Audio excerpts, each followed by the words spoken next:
again. I'm back. I'm pretty sure I jinxed myself last video. I was complaining about having to work on this thing again. Said I was tired of it. Well, we made it to Linear iTrack Motorsports Hot Lap Sunday on March 15th. We made it. Car ran great for all of 30 minutes. And in the first outing, the first heat, they were broken down into 20 minutes. So we had like 8 a day in the class. Well, driving after a few laps, it started misfiring. I only had a low RPM.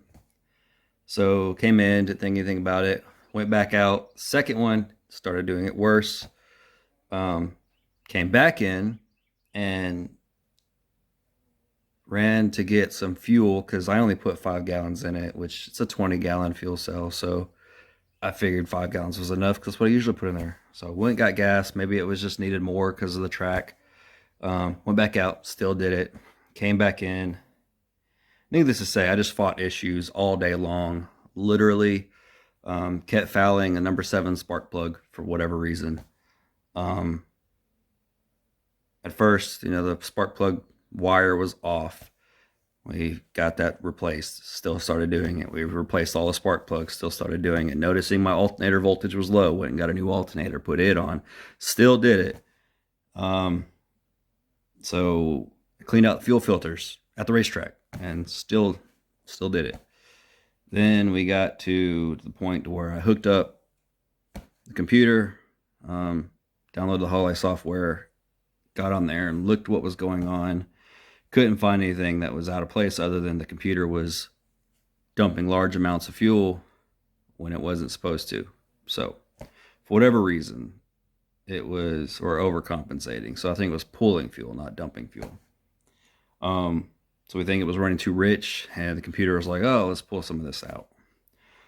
So needless to say, I don't know what's been going on, but pretty sure had a bad injector on number 7. I did swap them out last week and was doing some diagnostic stuff. Went to start the engine, started up, ran like crap at first, and then realized that my alternator, the top bolt for my alternator bracket snapped inside the block, and the bolt is gone missing, which that happened 2 weeks ago with me and my friend Luke. Were out driving. We heard a bolt fall off. We didn't know where it was from. Turns out that's where it was from. So needless to say, last weekend I just stopped, didn't do anything. I did order some new injectors. I got 8 of them for like $58, pretty cheap. Brand new.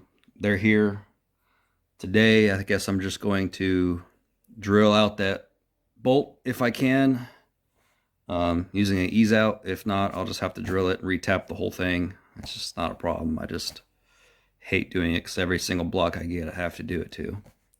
I also have some brand new spark plugs, all 8 of them. They're a hotter plug. I went from a TR6 to a TR55. I was running the TR6s in the 6.0 block. It had, I don't know, probably 10.5 to 1 compression with the heads that I'm using, so it made sense to run a colder plug. This is a 5.3 with technically factory heads, the 243s. They are flat top because it's Gen 4, but I think that the TR55 is just going to help. Hopefully they'll burn a little hotter and keep everything from leaning out and all that great stuff. So I got plugs to replace, I got injectors to replace, and I have an alternator bolt to drill out. So needless to say, I'm just going to put the camera on my head and jump into it.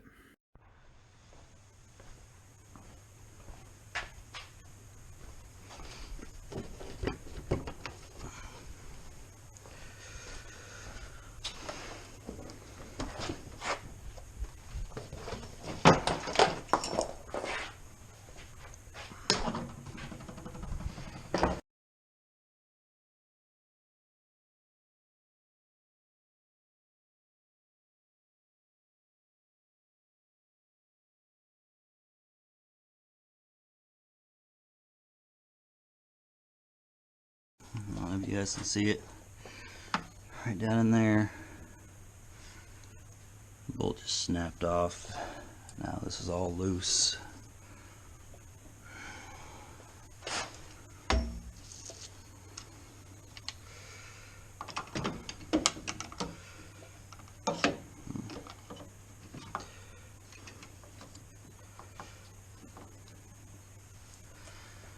Let's see.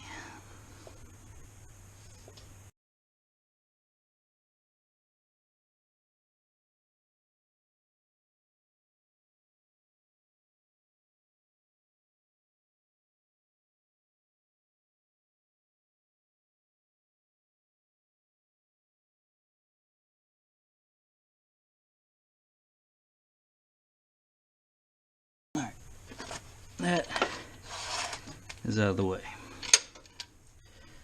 Now, the fun stuff.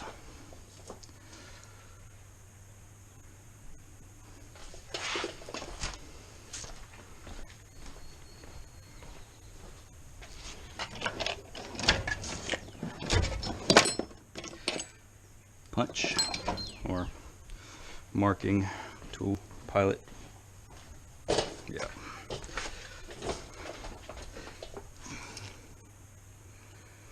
Try to get it as center as possible.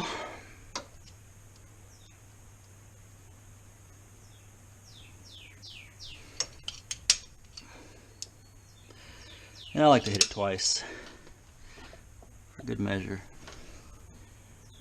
I have to redo it though because I did not get center. There we go.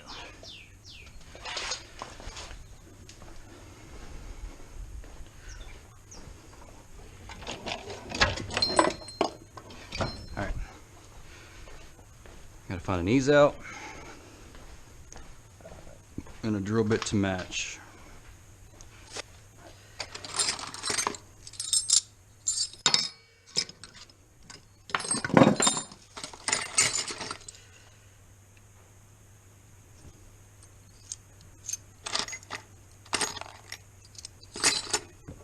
Got this one, but I don't know. Better size. Here's Lee Stewart's diff. I got it all welded up for this thing. I got most of it done. Got to figure out the wiring. Still, it's kind of a nightmare because the wiring diagrams are not correct, apparently. But that's a whole other story.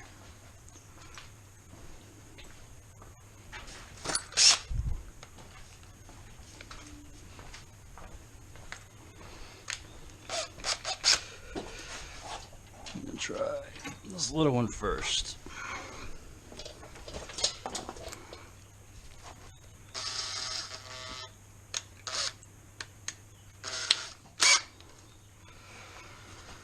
All right, feed this in through.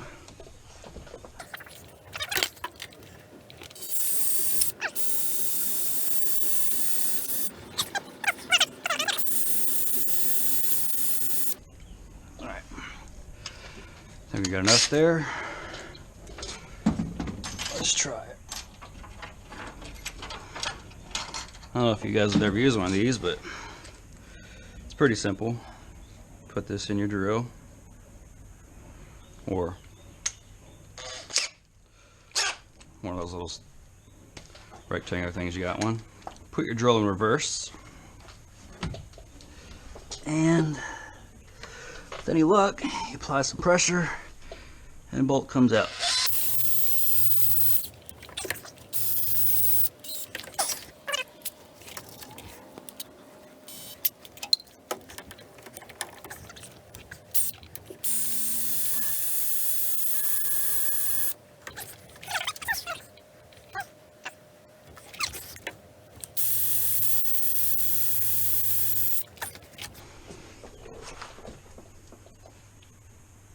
There we go. Alright, that one gripped. So now, take our drill.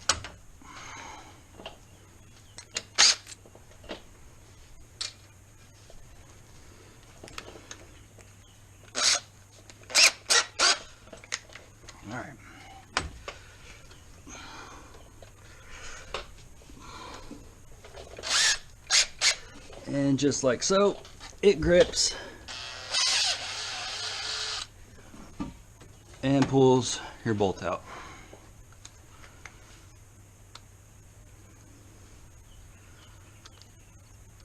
Well, yeah. Anyway, see how that works? Easy peasy. Didn't mess up any of the threads. This thing still should thread in there. Yep. It's an M12 by 1.5, I think. I've got another bolt out here. I just gotta... And these are just supposed to be grade 8, but I don't think they're quite strong enough for... Either that or it just came loose and vibration, obviously. But now that that's done, I have some, I don't know, about 5 minutes of video footage from a couple weeks ago, that Sunday when we went driving. I'll go ahead and let you guys watch that while I get everything else ready for the rest of this stuff. You can see in the, there's about 3 videos of actual driving that I didn't take. It's Freak Productions. They took it, sent it to me. You can see one of those videos where the engine was not cooperating. I think it's the second one, but y'all go ahead and watch that, and I will get everything ready out for this. All right, today is the day. It's the official 2020 drift season. Starts today, right now. It's 6 o'clock in the morning, March 15th.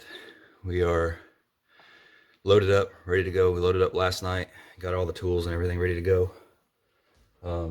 I just had to put some stuff in right now. About to jump in the truck and head over and get Lee, and then head down to Lanier in Atlanta, right across the street from Road Atlanta. But anyways, let's get started.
Tools I need. About to jump on it. Just want to go ahead and talk to you guys and show you what I'm going to do. That way I can just time lapse through everything. You guys won't have to be bored the whole time. So basically, to make it easy on myself, I'm going to go ahead and remove the injectors and spark plugs all at the same time. I'm going to do one bank and then I'll do the other bank.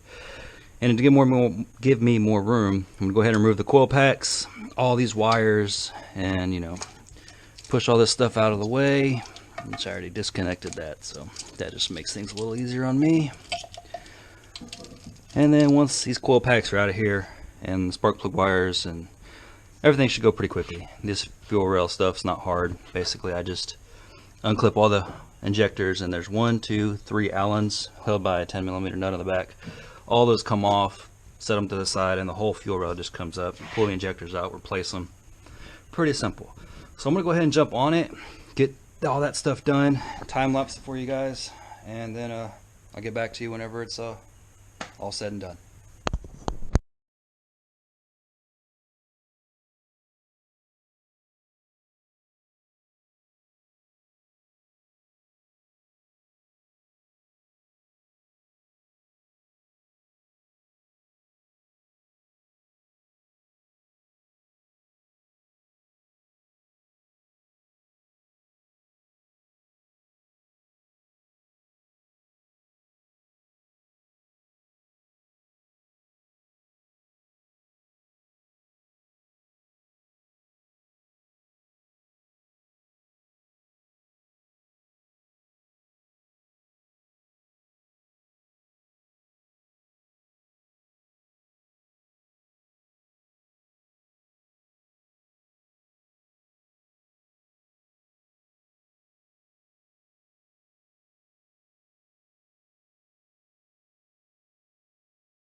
All right, just like that. Injectors, as you can see here, they're all out. All the spark plugs are out.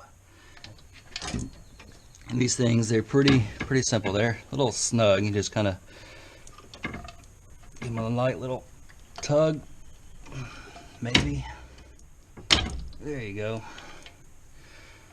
And just like that, fuel's gonna go everywhere, but it's alright, it's not pressurized. This is what I think was the bad injector. It was on 7. I moved this from 7 to 1 the other day. I was gonna follow it, but as soon as I started it up, alternator I saw was loose, and I didn't want to run it like that for too long. So plus, the only way to really tell is to go for a drive after it's warmed up and floor it a few times and see if it floods it out. So for what the cost of them is, I just went ahead and ordered a bunch of them. I'm going to replace all of them, replace the spark plugs, and I don't know, cross my fingers, hopes that fixes it. So I'm going to go ahead and take the rest of these out, replace them with the new ones, and put everything back together. These are the injectors. All 4 on this side are out. I'm going to go ahead and show you guys how to put one in, just in case you aren't aware. And then I'll just go ahead and finish off this side, and then get to the other side, do it, and then try to find a bolt for the alternator. Maybe I can drive this thing today and see if it acts up again. But real quick, well, brand new box, AC Delco injectors. Here we go, 1, 2, 3, and 4. These will go the other side. All right. Now, there are some mixed opinions on whether to do this or not, but I've always done it. These O-rings, they're really dry. Sometimes they can be hard to get in there. So this is just a little cap full of, I don't know, some clean oil that I found. I take just a little bit, just the dab around the O-ring, both of them, just to get it to seat. And also the oil will cause them to swell up a little bit, so it'll seal a little better. Or at least that is the theory. So that's soaked in fuel. Take this up. Injector. Bung. And press in. And just like so, slides right in. Go ahead and do the rest of these.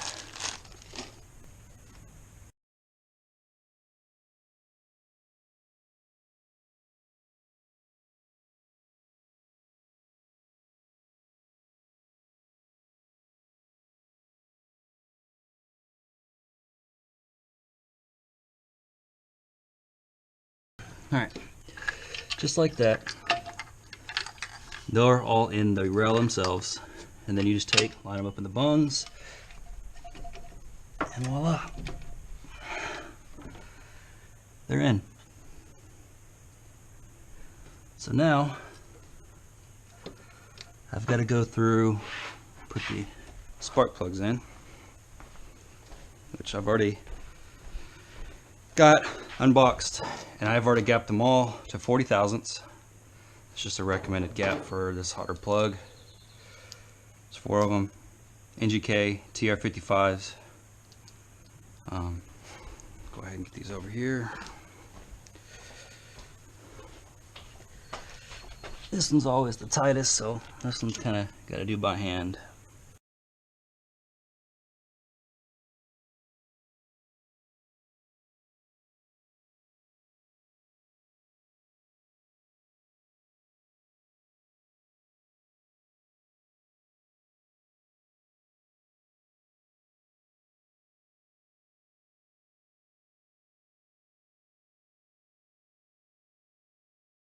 Okay, spark plugs are hand tight.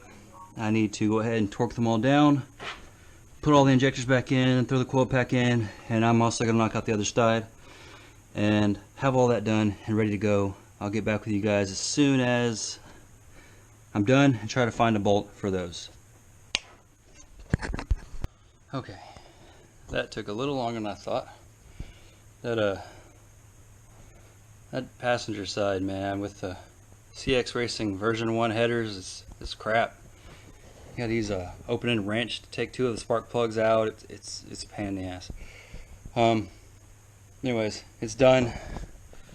I got everything tightened. I actually went ahead and found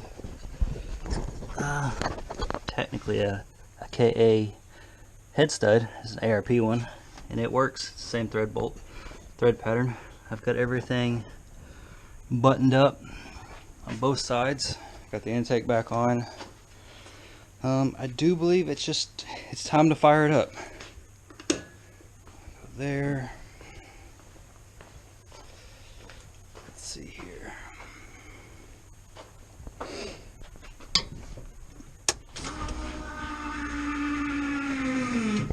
Do that one.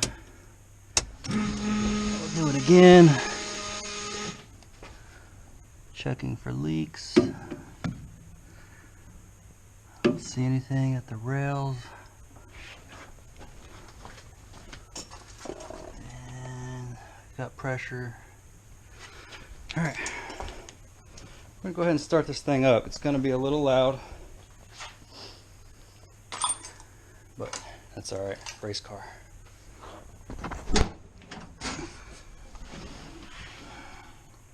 Let me open this up. A little bit of oil. All right.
gonna let that thing warm up for a little bit, and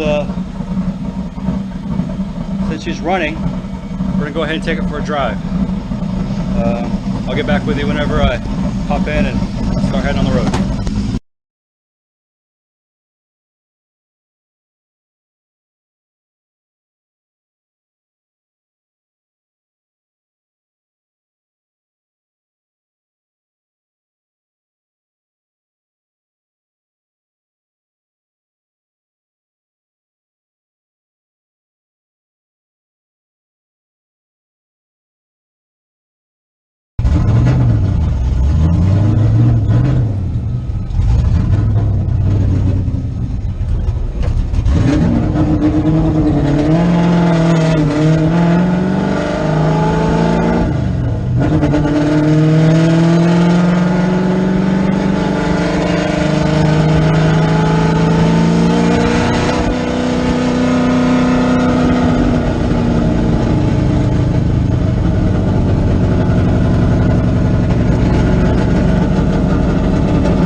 Well, that didn't work.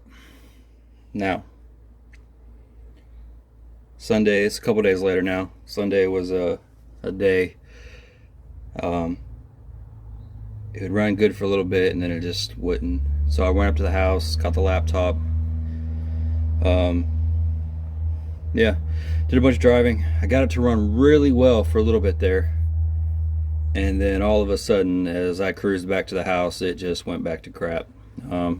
Needless to say, the cop showed up shortly after that. Apparently I was being too loud up and down the road. And the car has been sitting ever since then. I haven't touched it until now. I just climbed in it. I'm going to hook up the laptop again and see if I can tone some things down. I think my learn gain is set at 100% right now, so I think it's just learning way too fast. I don't know a lot about the Holley software yet, so I'm gonna try and figure it out through the software. If that's not it, then whole lot more diagnosing, because everything else seems to be working fine. I got fuel pressure, constant fuel pressure at 60. Yeah, I don't know. But needless to say, I'm gonna get to it and see if you can catch you guys in the next video.